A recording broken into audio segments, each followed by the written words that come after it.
kita.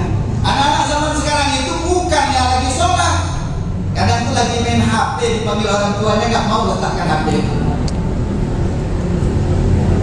Kadang itu lagi sibuk, orang tua udah rindu betul, tak pernah telepon orang tua ke rumah. Gimana mau berkah kita? Maka saja kita sering difitnah di kantor kita, sering ditipu orang. Mungkin takut-takut kurang kita hormat kepada orang tua kita. Ada kitab-kitab besar, masya Allah. Di situ dijelaskan tentang orang-orang sukses zaman dahulu. Ternyata di belakangnya selalu ada cerita ibunya yang begitu dahsyat, anaknya memuliakan kedua orang tua. Imam Hambal, nikahnya itu umur 30 tahun ke atas, Imam Hambal.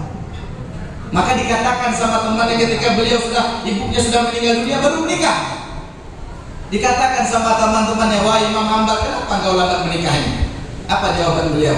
Aku tidak mau di rumahku ada ratu selain ibuku. Setelah beliau dipanggil oleh Allah, baru aku bisa masukkan ratu yang lain. Begitu Imam Hambal. Imam Syafi'i radhiyallahu anhu, katanya nggak pernah makan kenyang kecuali 2 tempat. Pertama di rumah Imam Hambal, karena itu guru beliau, tahu keberkahan makanan. Kedua dipaksa sama ibu beliau. Imam Syafi'i makan. Imam Syafi'i makan lagi, makan sampai penuh, tak ada lagi udara di perutnya, sampai muntah di belakang rumahnya. Ini Imam Syafi'i. Imam Malik radhiyallahu anhu, orang sukses. Suatu ketika bikin majelis, ribuan majelisnya. Ternyata di tengah majelis berhenti sebentar, pengen ngasih makan binatang ternaknya. Maka teman-teman beliau bilang, wah Imam Malik, kenapa kau tak utus orang lain saja? Kenapa engkau harus meninggalkan majelis engkau yang begitu besar? Apa kata Imam Malik? Sebelum majelis tadi ibu saya pesan, wahai Malik, nanti kasih makan itu binatang kita, jangan sampai kelaparan.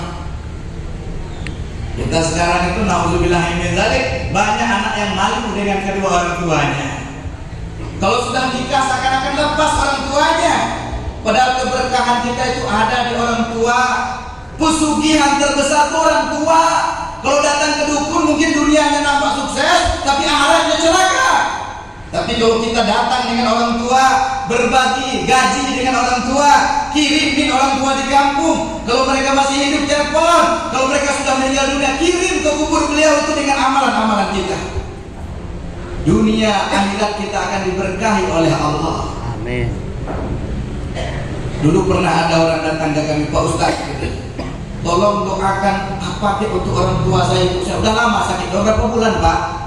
2 bulan sakitnya Pak Ustaz. Saya ini kerja katanya di Jakarta, gajinya adalah sekitar 10 juta.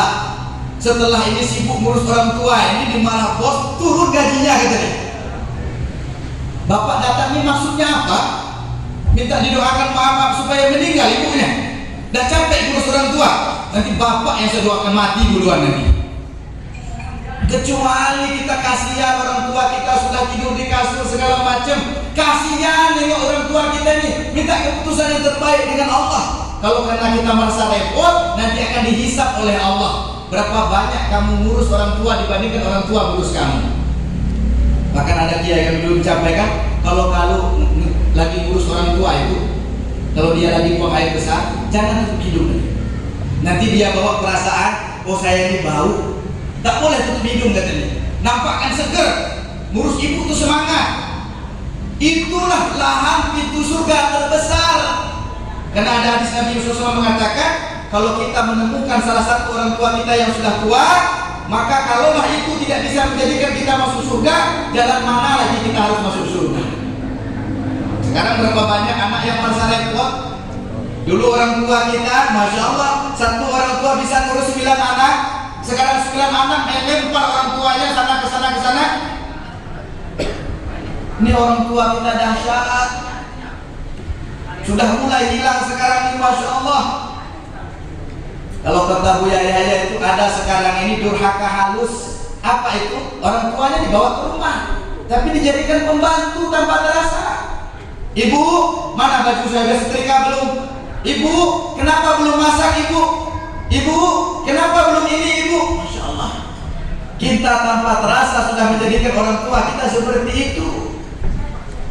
Orang tua kita ini makin tua, makin kembali seperti anak-anak perasaannya. Jagalah perasaan orang tua kita. Banyak mengalah dengan orang tua kita. Kalau mereka jauh, telepon terus, minimal 3 hari sekali kita telepon. Kasih hadiah, bukan mereka nggak punya uang, tidak. Hadiah itu tuh penghargaan terbesar dari anak kepada orang tua. Pernah kami ngisi di Kuningan, ada salah satu pejabat juga yang bertanya, Ustaz, apa durhaka paling besar di Ustaz? Saya sering nengok video, kemarin baru kirim orang, ada gara-gara uang sedikit minta beli pulsa, anak tega nendang ibunya. Ada juga video itu, ada anak nuntut orang tuanya supaya dipenjarakan, ada. Tapi tahu nggak, kapan orang tua orang yang dianggap paling durhaka ini siapa? Minta maaf ketika orang tuanya sudah masuk dalam kubur, tetapi dia belum bisa jaga sholat, belum bisa tutup aurat. Hari-hari dia kirim ke kubur orang tuanya. Orang tuanya hari-hari berharap pahala-pahala. Setiap sholat orang tuanya menunggu di pintu kuburnya. Mungkinkah anak saya doakan saya setelah sholat ini? Ternyata yang dikirim adalah dosa ke dalam kubur orang tua kita. Tanpa terasa kita telah banyak berbuat salah dengan orang tua kita. Mumpung umur masih ada di jasad kita ini. Ingatlah dengan orang tua kita, minimal wakafkan waktu kita setelah sholat 5 waktu untuk mendoakan kedua orang tua kita. Mudah-mudahan ketika kita masih masuk ke kubur nanti, anak-anak kita disadarkan hatinya oleh Allah untuk memasukkan, mendoakan